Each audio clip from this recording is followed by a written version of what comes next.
자, 우리가 지난주 말씀 이어서 합니다. 지난주에 제가 그래도 6절까지 본문을 읽고 2절 정도밖에 못했는데 내용은 우리가 분명히 기억하죠. 지금 우리가 쭉 로마서 생활편에서 다루고 있는 것은 교회 내에 생길 수 있는 중요하지 않은 문제점들에 대해서 때로는 믿음이 강한 사람이 믿음이 약한 자의 약점을 담당하고 오히려 함께 하나님께서 이루시는 아름다운 공동체를 세워가라고 말씀을 하고 있습니다. 그래서 이 핵심적인 얘기는 뭐냐면 결국 우리의 관점이 아니라 하나님께서 기뻐하시는 공동체로서 서로가 서로를 세우고 하나님께서 기뻐하시는 아름다운 삶을 살도록 하자라는 이야기입니다.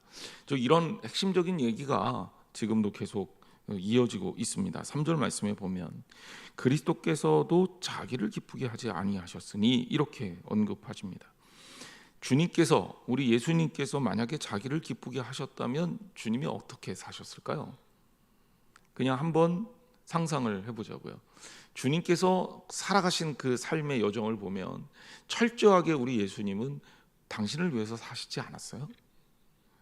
만약에 자기를 위해서 사는 것을 택하셨다면 어떤 걸 택하셨을까요? 그분이 가진 능력, 그분이 가진 지혜로 자기를 이롭게 한다. 그 당시에 최고의 스타가 됐겠죠. 또 권력에 욕심을 냈으면 군중들을 선동해서 소위 말해서 구타타를 일으켰을 수도 있어요. 한편으로는 로마 쪽에 붙어서 로마로부터 권력을 위임받을 수도 있었겠죠. 때로는 사람들을 고쳐주는 그 놀라운 능력으로 돈에 욕심이 있으셨으면 어마어마한 재산을 축적하셨을 수도 있었을 겁니다. 그렇게 힘들고 어렵게 살지 않았어도 됐어요. 예수님은 자신이 가진 것으로 충분히 누릴 수 있었습니다. 심지어 공생의 사역을 하는 초기에 사탄은 예수님 앞에 지속적인 그와 같은 맥락을 두고 유혹을 하죠. 그 유혹의 핵심이 뭡니까? 너를 위해서 살라는 거예요.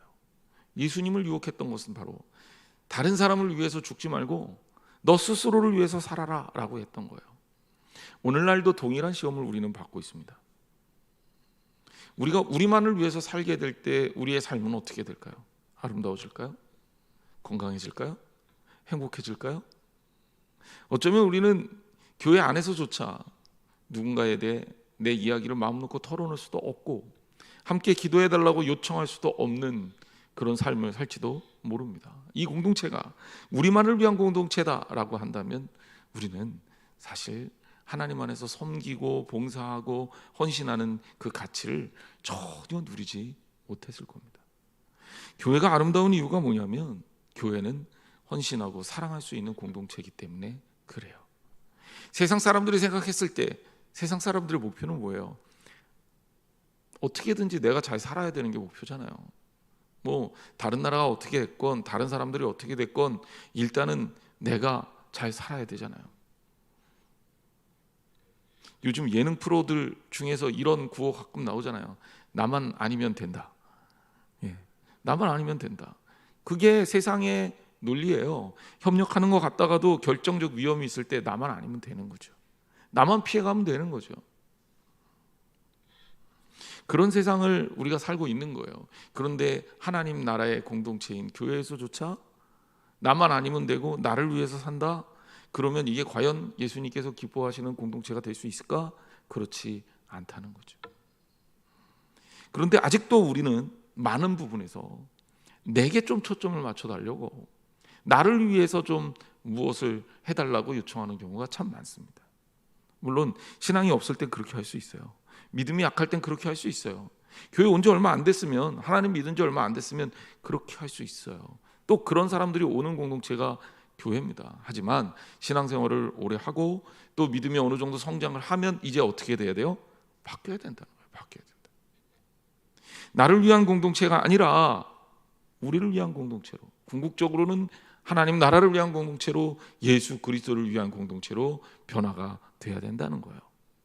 근데 그게 그냥 예수님만 좋냐? 아니요. 궁극적인 우리의 행복과 우리의 소망은 그 자리에 있습니다. 이걸 우리가 제대로 깨달아야 제대로 된 교회 공동체를 세워나갈 수 있어요. 한국 교회가 복음이 들어오고 나서 이 한국 교회의 이 부흥과 그리고 동시에 타락이 어느 정도 같이 진행이 됐습니다. 이 얘기가 무슨 얘기냐면 복음을 너무 개인 사유화 시켰어요. 그래서 예수 그리스도의 복음이 나를 위한 복음으로, 나만을 위한 복음으로, 나 잘 먹고 잘 살기 위한 복음으로 변질돼 버렸다는 거예요. 일부 성경을 보면 그런 부분들이 있기는 있어요. 제가 오늘 새벽에도 그런 말씀 드렸는데 새벽 예배 나오신 분들은 아시겠지만 구약 성경에 그런 흐름들이 있습니다. 하지만 우리는 복의 결과물들이 아니라 복의 본질을 따라가야 되는 사람들이잖아요. 근데 우리가 복이라고 착각했던 그것들, 예수 믿으면 축복받고 집 사고 돈 벌고 잘 살고 자녀들 잘 되고 나 건강해지고 내가 능력받고, 아니 이거는 복음의 어떻게 보면 결과물들이에요. 복을 통한 결과물들이지 복 그 자체가 될 수는 없습니다. 그런데 우리가 복을 통한 결과물들을 따라가다가 복음을 사유화시킨 거죠. 나를 위한 복음으로 만들었단 말이에요. 아니에요. 복음은 예수 그리스도를 위한 것입니다. 그리고 우리는 그것을 따르고 믿는 사람들이고, 그런 복을 추구할 때 그것이 결과적으로 어떻게 돼요? 내게 복이 되는 거예요. 그래서 오늘 말씀에도, 아침 새벽 말씀에도 보면 시편 기자가 복을 뭐라고 해석하고 있냐면 내가 여호와의 궁정에서 머무르는 것이 복이다, 이렇게 해석하고 있단 말이에요. 세상적 기준으로 어떻게 그게 복이 될 수 있습니까? 복 받으면 교회에 있지 않고 세상으로 나가야지, 세상적 기준에. 그래서 재미있는 현상은 평균 소득이 올라가면 올라가서 선진국이 되면 될수록 교회에 안 모여요. 기독교 그래프가 그렇게 성장합니다. 국민소득이 이렇게 올라갈 때 같이 올라가다가 어느 시점 되면 이렇게 떨어져요. 국민소득은 계속 올라가고. 소위 말해서 먹고 살만하면 하나님 안 찾는다는 얘기예요. 왜 그렇습니까? 나를 위한 복음으로 해석하고 내가 그렇게 따라가니까, 나 잘 먹고 잘 살고 웬만큼 살게 됐으니까 이제 하나님 필요 없는 거죠. 필요 없잖아요. 필요 없어도 잘 먹고 잘 살면 하나님 필요 없을 거 아닙니까? 세상적인 복을 쫓아가는 사람들에게 만약에 여러분, 우리가 뭐 그런 날이 오기는 어렵겠지만 소위 말해서 얼마든지 영생할 수 있는 길이 열렸다고 생각해 보세요. 실제로 과학자들이 연구하는 것 중에 그런 것들이 있습니다. 동물 중에 죽지 않는 동물들이 있대요. 보통 평균 수명 몇천 년 뭐 이런 거 동물들이 있대요. 아주 세포 단위에서. 못 믿는 것 같은데 제가 이름이 정확하게 기억 안 나는데 이때니까요. 그럼 만약에 우리가 그렇게 된다고 해보세요. 만약에 복음이 어떤 복의 결과물이 아니라 복음이 그런 어떤 목표물, 복의 결과물로 주어진 목표물, 잘 살고 잘 먹고 내가 누리고 싶은 거 다 누리고 내가 하고 싶은 거 다 하고 내가 무엇인가를 뭐 해결 다 하고 건강 걱정 없고 이렇게 살면 하나님 앞에 나와서 헌신하고 봉사하고 희생하겠습니까? 그러기 쉽지 않죠. 결과물에 초점이 맞춰져 있으면 복음하고 먼 길로 가는 거예요. 왜 그렇습니까? 성경을 잘못 알아서 그렇죠. 하나님 말씀을 잘못 알아서 그렇죠. 하나님이 우리에게 주시는 세상은 세상적 부요를 누리는 복으로 하나님께서 이끄시는 게 아니라 하나님 나라라는 궁극적인 복으로 하나님께서 이끄시는 거예요. 세상적 복이 아니라 하나님 나라의 복인 거죠. 복의 결과물들이 아니라 복의 근본이죠. 그래서 아브라함한테도 하나님이 그러셨잖아요. 너는 복이라, 너는 복이 될지라 그랬거든요. 그래서 아브라함에게 축복을 주셨다기보다는 아브라함 그 자체가 복이 되고 아브라함을 축복하는 사람들에게 복 주시고 아브라함을 저주하는 사람에게 저주하겠다라고 얘기하신 거예요. 그러니까 우리는 복의 본질을 추구해야 되는 거예요. 그런데 복의 본질은 어디에 있느냐? 나를 기뻐하게 하는 데 있지 않아요. 예수님이 그렇게 사셨잖아요. 오히려 주님은 자기를 희생하는 길을 선택하셨습니다. 우리가 이 관계를 제대로 이해해야 잘못된 신앙생활에서 벗어날 수가 있습니다. 4절 말씀으로 갑니다. 무엇에든지 전에 기록된 바는 우리의 교훈을 위하여 기록된 것이니 우리로 하여금 인내로 성경의 위로로 소망을 가지게 함이니라. 자, 우리가 이제 여기서 좀 해석이 들어가야 됩니다. 무엇에든지 전에 기록된 바, 뭘 얘기하는 걸까요? 전에 기록된 바는 뭘 말하는 걸까요? 그러면 바울이 로마서를 적기 전에 기록됐던 것들 뭐예요? 구약 성경이에요. 구약 성경. 너무 어렵게 생각하지 마세요. 구약 성경. 자, 구약 성경이 우리의 교훈을 위해서 기록됐다. 뭐 당연한 건데 이 당연한 게 왜 여기 굳이 언급이 돼 있을까? 이유가 있어요. 이유가 어디에 있냐? 초대교회 상황을 우리가 이해해야 되는데 초대교회 상황에서 자, 다시 공부합니다. 이거는 성경 이해하는데 핵심이니까 반복해서 얘기하는 거예요. 일단 초대교회 상황을 보면 유대인들 중에 기독교인들이 있다 그랬죠. 처음 듣는 것처럼 몇 차례 얘기했는데, 그죠? 유대인들 중에 기독교인들이 있다 그랬죠.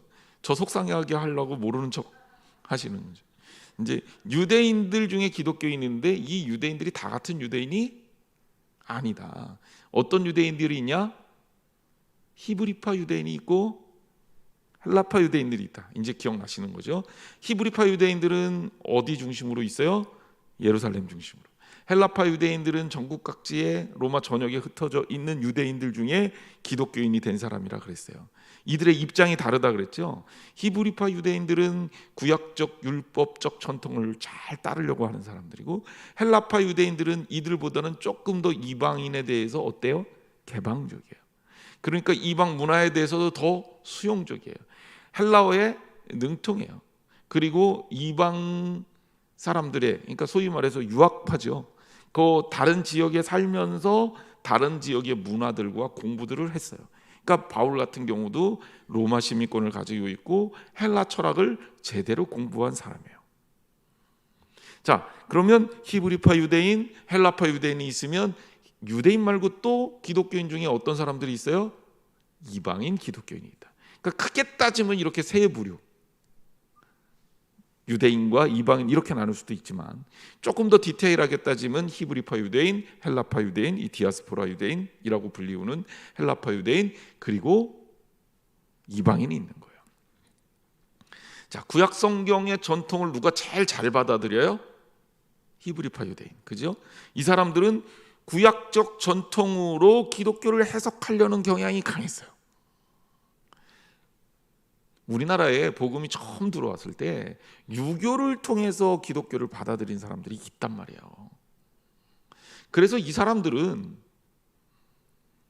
어떤 성리학과 동일선상에서 이 성경 신앙을, 기독교 신앙을 받아들여요. 그러니까 학문으로서 받아들여요. 학문으로서. 그래서 서학이라고 불렸죠. 서양 학문이라고 불리우는 서학을 하게 됩니다. 성경도 그들에게는 하나의 연구 교재였던 거예요. 이렇게 기존 조선의 전통에서 기독교를 받아들인 사람들하고 이 전통을 완전히 버리고 기독교를 새롭게 받아들인 사람하고는 갭이 있겠어요, 없겠어요? 있죠. 어마어마한 차이가 있죠. 조상 제사 문제를 가지고도 부딪힙니다. 우리나라도 실제로 초기에. 그래서 이 성리학을 인정하는 유학자로서 기독교를 받아들인 사람은 조상 제사에 대해서 펄펄 뛰어요. 안 된다. 반면에 이제 그거 다 무시하고 새롭게 이제 신앙적인 입장에서 받아들인 사람은 우리가 제사하는 거 그거 거부하겠다. 이렇게 나오는 것으로 이 갈등이 생기는 거예요. 그럼 우리나라가 그런데 유대인들은 어떻겠어요? 유대인들의 나름대로 구약적 전통 아래에서 신앙생활을 하고자 했던 경향성이 제일 강했던 사람은 히브리파 유대인이에요. 그 다음에 헬라파 유대인은 어떤 입장이에요? 이거 절충 가능해, 이런 입장이죠. 그러니까 고기 먹는 거 괜찮아, 그거 뭐 고기가 문제야. 히브리파 유대인들은 안 돼. 이 고기는 이 우상에게 드렸던 고기일 수 있기 때문에 절대 안 돼. 이렇게 나가는 거고, 헬라파 유대인들은 알지만 아이 그래도 지금 뭐 그 고기를 뭘 먹냐, 이게 뭐 하나님 영광 가리는 것도 아니고 문제가 안 돼, 이런 갈등이 있는 거잖아요 지금. 그리고 이방인들 입장에서 어떨까요?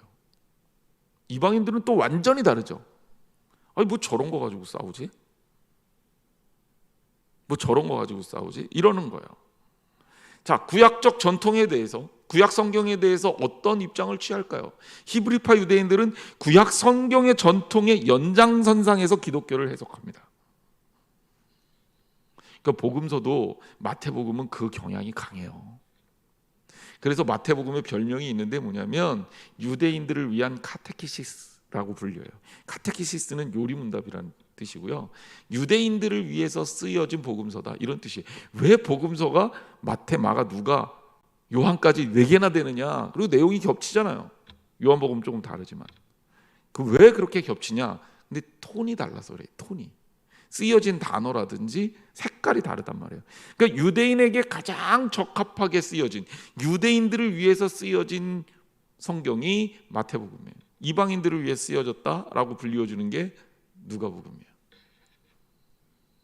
자, 헬라파 유대인들은 좀 달라요. 구약 성경 뭐 그거 좋지만, 우리도 다 내용을 알지만 그래도 신약적 전통이 더 중요한 거 아니냐, 이런 입장에 쓰는 거죠.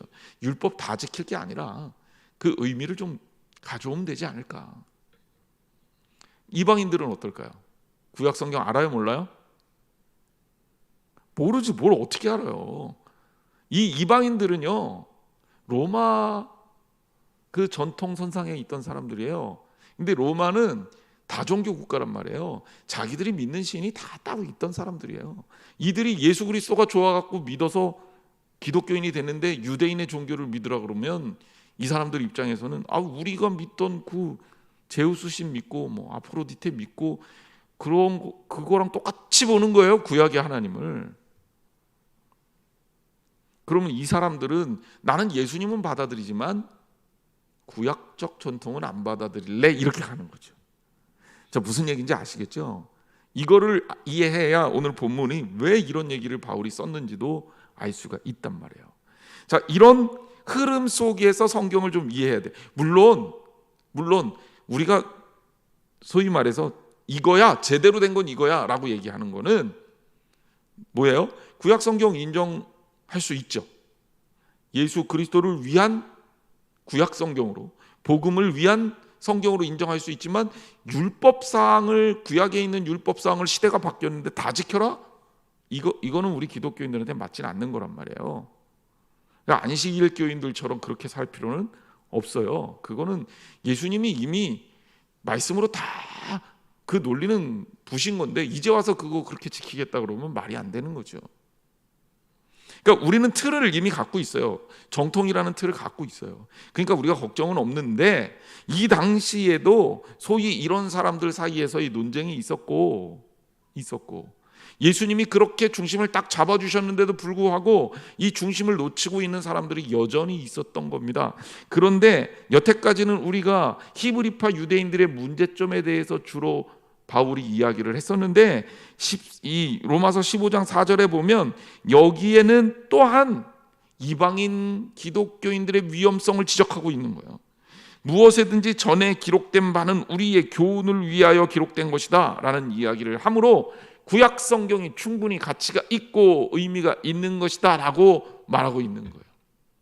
그럼 이 당시에 이방인들 사이에는 어떤 문제들이 있었냐? 구약 성경 필요 없어, 집어 던져 라고 얘기하는 이단들이 있었다는 거예요. 있을 수 있겠죠. 상황을 제가 이해를 시켜드리니까. 그러니까 이 이단들은 어떤 사람들이냐? 기독교, 예수님 돌아가셨고, 그렇죠?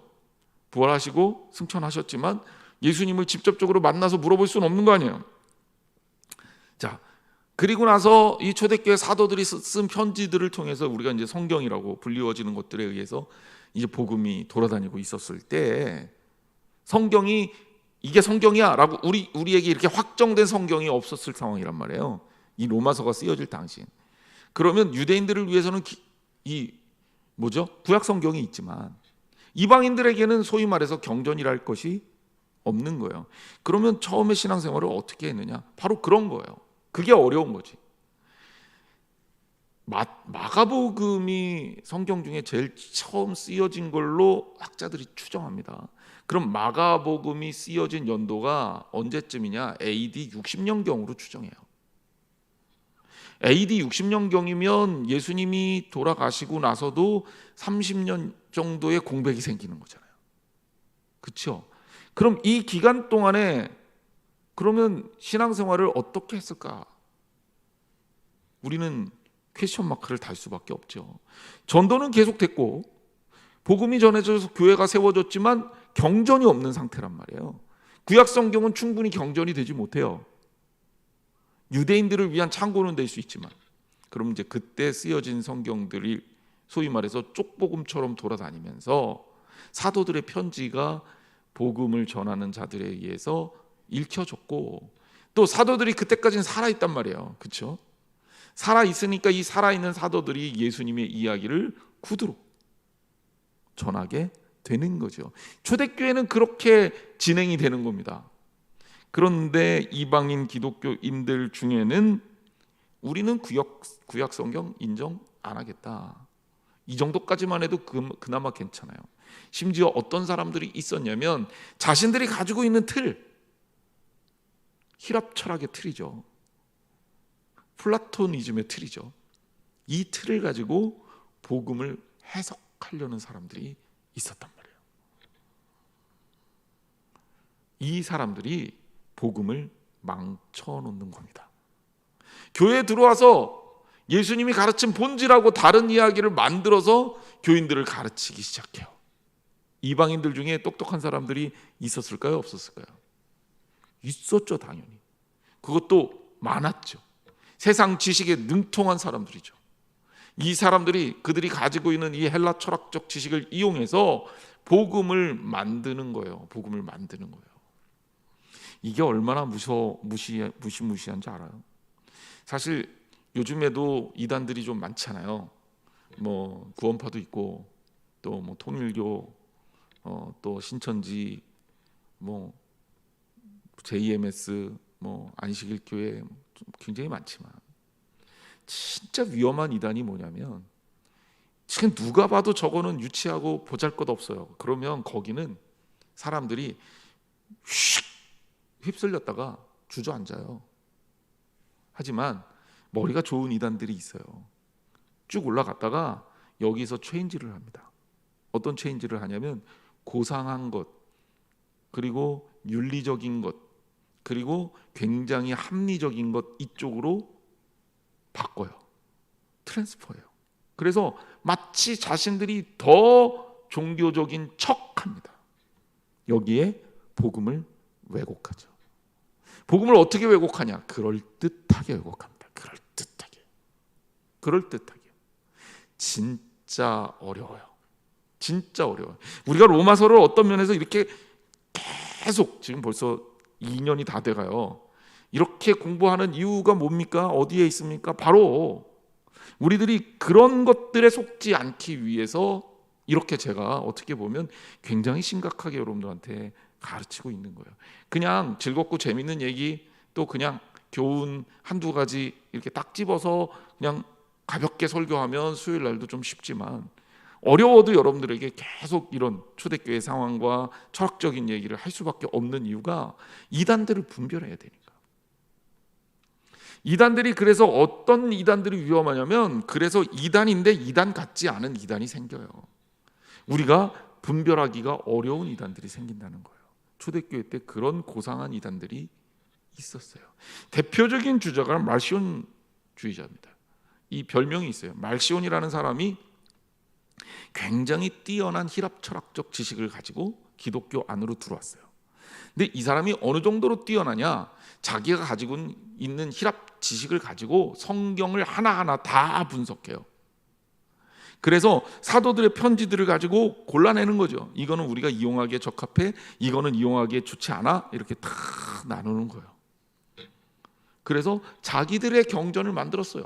영지주의 성경을 만들었어요. 그것 가지고 가르쳐요. 복음이라는 탈을 썼지만 실제로는 내용은 헬라 철학인 거예요. 이게 얼마나 위험합니까? 사람들은요, 익숙하니까 환호해요. 익숙하니까 좋아해요.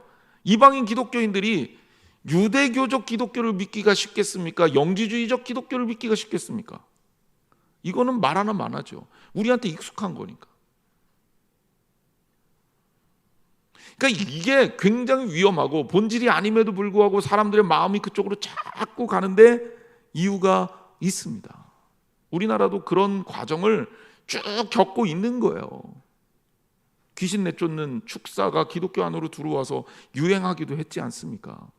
귀신을 내쫓는 것 자체가 성경적이지 않냐? 뭐 그렇지는 않지만, 하지만 여러분, 감기도 감기 귀신이다 이렇게 해석하는 거는 무리가 있는 거 아니에요?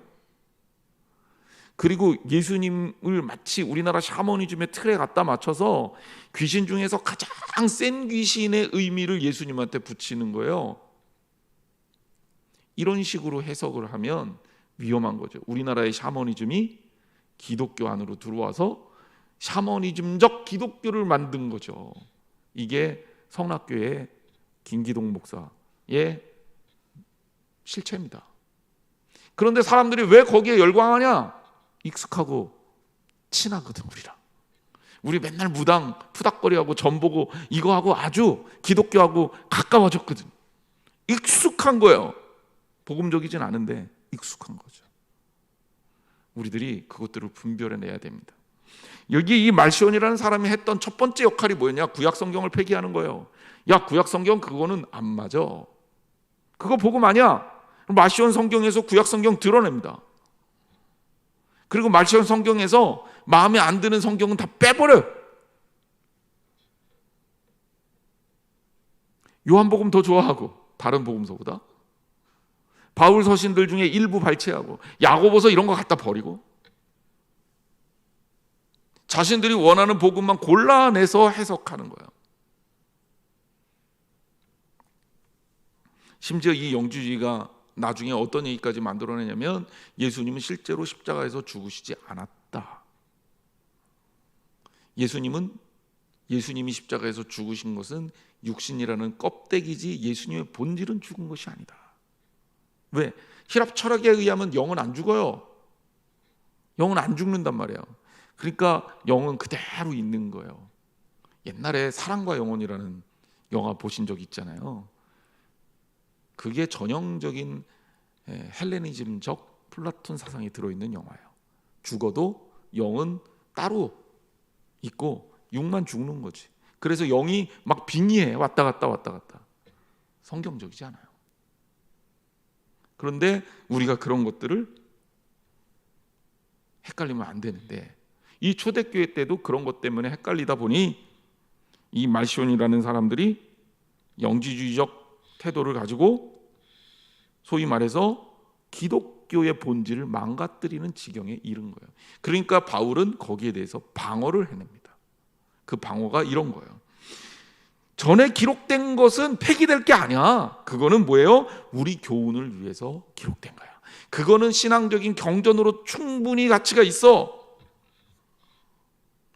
그래서 구속사적 관점에서 성경을 해석하고 예수 그리스도를 향해서 이어지는 복음적 프리즘을 그리스도께 맞춰야 된다라는 것을 설명하고 있는 거예요.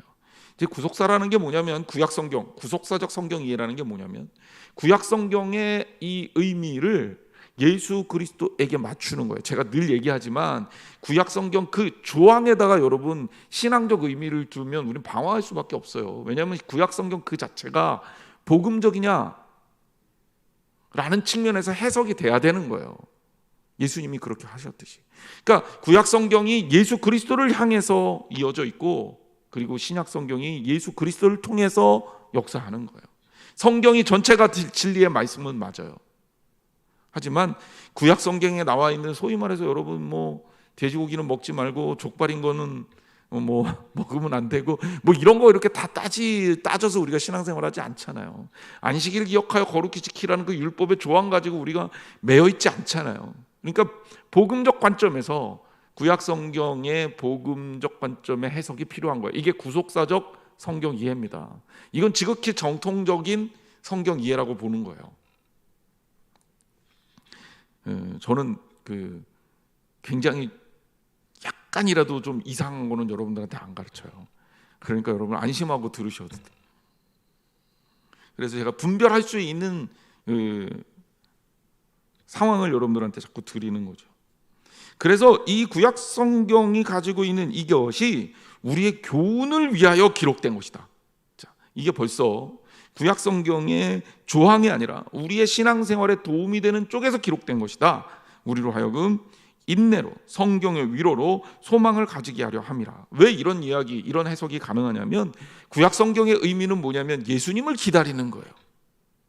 구약 성경은 철저하게 예수 그리스도를 위한 말씀이에요.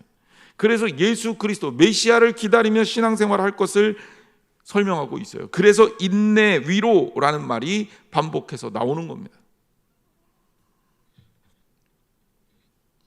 그래서 우리로 하여금 인내로 또는 성경의 위로로 뭘 해요? 미래에 대한 소망을 가지게 하게 하는 것이다. 그래서 우리가 신앙생활을 제대로 할 수 있도록 도와주는 역할을 하는 것이 구약 성경이다. 이런 얘기를 하는 거죠.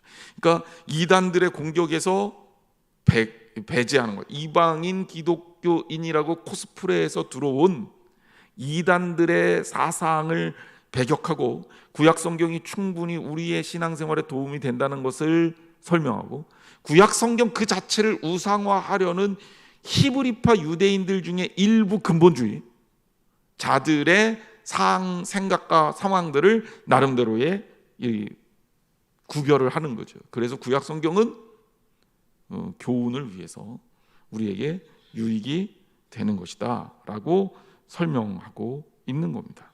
자, 5절. 자, 그러면 이런 관점에서 우리가 신앙생활을 하게 되면 5절, 이제 인내와 위로의 하나님이 너희로 그리스도 예수를 본받아 서로 뜻이 같게 하여 주사. 자, 6절까지 같이 보겠습니다. 6절.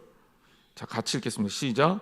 한 마음과 한 힘으로 하나님 우리 주 예수 그리스도의 아버지께 영광을 돌리게 하려 하노라. 아멘. 자, 그럼 결국 이런 어떤 상황 속에서 우리가 어떤 것을 추구하고 신앙생활을 해야 되냐? 여기에는 인내와 위로의 하나님이라는 표현을 썼어요. 자, 인내와 위로는 뭘 만들어내는 거냐면 우리가 4절에서 금방 나오죠. 소망하고 연관이 돼 있어요. 그래서 소망을 가지게 합니다. 인내로 또는 성경의 위로로 뭘 가져요? 소망을 가지게 됩니다. 인내와 위로라는 건 뭐예요? 인내는 어려움이 있을 때 이 어려움을 참아내는 능력이죠. 위로는 그 어려움을 당한 사람들을 서로가 위로하면서 견디게끔 하는 능력이죠. 그리고 이것은 무엇으로 묶여지냐면 미래에 대한 소망으로 이어지는 거예요. 그래서 기독교 공동체를 우리가 마라나타 공동체라고 얘기합니다. 마라나타 공동체는 주님께서 다시 오실 것이라는 것을 믿고 신앙생활하는 공동체라는 뜻이에요. 바로 소망과 연결이 되어 있는 겁니다. 여러분, 우리 주님은 살아계시고 우리를 변화시키고 우리와 함께 계시고 우리의 미래를 책임져 주시는 분입니다. 하나님의 부어주시는 그 소망을 여러분들이 붙잡으셔야 돼요. 자, 이것이 우리의 신앙생활의 핵심이에요. 그래서 이 땅을 우리가 어떻게 사는 거냐? 인내하고, 어려운 일 있을 때 인내하고, 또 서로 어떻게 해야 돼요? 위로하면서, 그리고 하나님 나라에 대한 소망을 가지고 그렇게 살아야 돼요. 그런데 그러기 위해서 우리가 하나님 나라의 소망으로 하나가 딱 됐으니까 뭐가 생겨요? 뜻이 어떻게 돼요? 같아지는 거예요. 뜻이 같아지는 거예요. 이거는 나는 좀 다른데 맞춰! 이런 얘기의 같음이 아니에요. 이런 얘기의 같음이 아니에요. 예를 들자면 그런 거예요. 야구장 가면 저도 야구 되게 좋아하는데 뭐 최근에 몇 년 동안 못 갔네요. 근데 제가 미국에 야구장을 갔던 이야기를 잠깐 해드릴게요. 제가 미국에 있을 때 그때 이제 우리나라 WBC라는 세계 야구 대회가 1월 열렸고 그때 우리나라가 일본하고 경기를 LA 애너하임에서 했어요. 저희 집에서 한 1시간 반 정도 걸리는 거리인데 안 볼 수가 없잖아요. 그래서 저 혼자 갔어요. 운전해갖고 아내랑 애들은 좀 미안한 얘기지만 집에 두고 우리 아들을 데려갈 수가 있는 상황이 아니라 그냥 저 혼자 갔는데, 저 혼자 야구를 보러 갔는데요, 혼자 갔으니 생각보다 재미없었을 거 아니에요. 근데 너무너무 재밌었어요. 왜냐하면 거의 그 자리에 모인 사람들이 거의 처음 보는 사람들, 한국 사람들이 우리나라 응원하려고 완전히 그냥 다 모였고요. 진짜 관중석이 다 10,000원이에요. 우리나라의 야구장으로 온 것 같은 느낌이 들었어요. 외국에서 느끼는 좀 특별한 감정. 물론 거기에 더 재밌었던 건 뭐냐면 이겼어요. 예, 그때 마운드에다가 태극기를 꽂았던 그날이에요. 일본하고 4강전인가 거기서 이겨서 우리나라가 이제 결승 가는 그 경기였는데, 거기에 외국 친구들도 있었어요. 한국 친구들 따라온 친구들. 그런데 다 그렇게 하나가 돼서 한 마음으로 응원을 하는 거예요. 제가 거기서 뭘 느꼈냐? 뜻이 같으면 하나가 되는 거예요. 옆에 잘 모르는데 그냥 서로 신나서 박수치고 끌어안고 난리가 나는 거예요. 너무 좋으니까. 물론 저는 너무 좋아하다가 차를 어디다 대는지를 몰라서 다른 차들이 다 빠져나갈 때까지 기다렸다가 1시간 반을 무려 기다린 끝에 바보 같음을 탓하고 차를 혼자 몰고 왔던, 대중교통 수단이 없기 때문에 다 차 타고 오니까 그 어마어마한 몇만 명 들어가요, 진짜 구장에. 그 사람들이 차 타고 왔는데 제가 차를 대놓고 너무 좋아하다가 내 차를 어디다 대는지를 몰라서 가끔 그런 일이 생기지만 참 그날 생각하면 바보 같았다라는 생각이 듭니다. 근데 어쨌든 뜻이 하나가 되니까 마음이 하나가 되는 거예요. 바라는 게 하나가 되니까 한 마음이 되는 거예요. 우리가 하나님 나라를 같이 추구하면요, 신앙적으로 하나님 나라를 하나로 바라보게 되면 우리의 개인적인 약간의 다르면 다 극복이 됩니다. 제가 늘 얘기하잖아요. 사람 보고 신앙생활하지 말라고. 왜냐하면 사람은 맨날 바뀌거든요. 오늘 다르고 내일 다르잖아요. 식성도 바뀌잖아요. 어제까지는 이게 맛있었는데 오늘부터는 이게 맛있을 수도 있는 거잖아요. 어제는 이게 먹고 싶었는데 오늘은 이게 먹고 싶을 수도 있는 거잖아요. 사람은 계속 바뀌거든요. 사람한테 초점 맞추면 망해요. 그래서 우리 신앙생활은 하나님께 맞추고 사는 겁니다. 그리고 그 하나님께 맞추면 우리는 한 마음이 될 수 있어요. 그래서 바울은 그 부분을 뭐라고 얘기를 했냐? 예수를 본받는 것으로 말했고, 예수를 본받으면 어떻게 되냐? 뜻이 같게 하여 주사 그랬어요. 자, 그리스도의 성품의 끝이 어디냐? 예수 그리스도를 닮는 거라 그랬죠. 예수 그리스도를 닮으면 어디로 가느냐? 결국 뜻이 어떻게 돼요? 하나로 모아지는 거죠. 그리고 6절에 뭐라고 얘기합니까? 한 마음과 한 입으로 하나님 곧 우리 주 예수 그리스도의 아버지께 영광을 돌리게 하려 하노라. 한 마음과 한 입으로 하나님 아버지께 영광을 돌리게 한다. 이게 신앙생활의 핵심이에요. 기독교인들의 신앙생활이고 교회 생활이에요. 그래서 우리가 알아야 될 것이 있습니다. 우리는 다 다르죠. 성격도 다르고 생각도 다르고 생김새도 다르고 나이도 다르고 취향도 다르고 문화도 다르고 고향도 다르고 다 달라요. 같은 사람 아무도 없습니다. 마음도 다 다를 거예요. 똑같은 상황을 놓고도 다 다를 거예요. 하지만 우리가 함께 갈 수 있는 이유는 함께 그리스도를 닮기를 원하기 때문이다. 그리스도를 추구하기 때문이다. 하나님의 나라를 꿈꾸기 때문이다. 우리의 소망은 하나요. 그러니 우리가 하나의 마음과 한 입으로 모아질 수 있는 겁니다. 그러므로 우리가 소망이 하나라면 다름이 문제되지 않는 거죠. 근데 만약에 그러면 안 되겠지만 계속 누군가 다르다 그러면 소망이 다를 수도 있는 거죠. 우리가 그런 사람들을 신앙생활을 잘 못하고 있는 사람이라고 부르는 거예요. 그러니 교회는 한 입과 한 마음으로 모아져야 돼. 그리스도를 추구하는 마음으로 말입니다. 그리고 우리는 그렇게 그리스도를 추구하며 일치된 고백으로 함께 살아가는 신앙생활을 합니다. 여기에는 위로와 인내가 있고 사랑이 있고 그리고 배려가 있고 다른 사람들과 함께 가고자 하는 그들을 위한 공간이 있는 거예요. 이것이 바로 우리가 신앙생활하는 교회입니다. 아름다운 교회를 이끌어가기 위해서 여러분들의 삶을 보다 하나님께서 기뻐하시는 아름답고 온전한 삶으로 드리는 사랑하는 성도들 되기를 주님의 이름으로 축원합니다. 기도하겠습니다.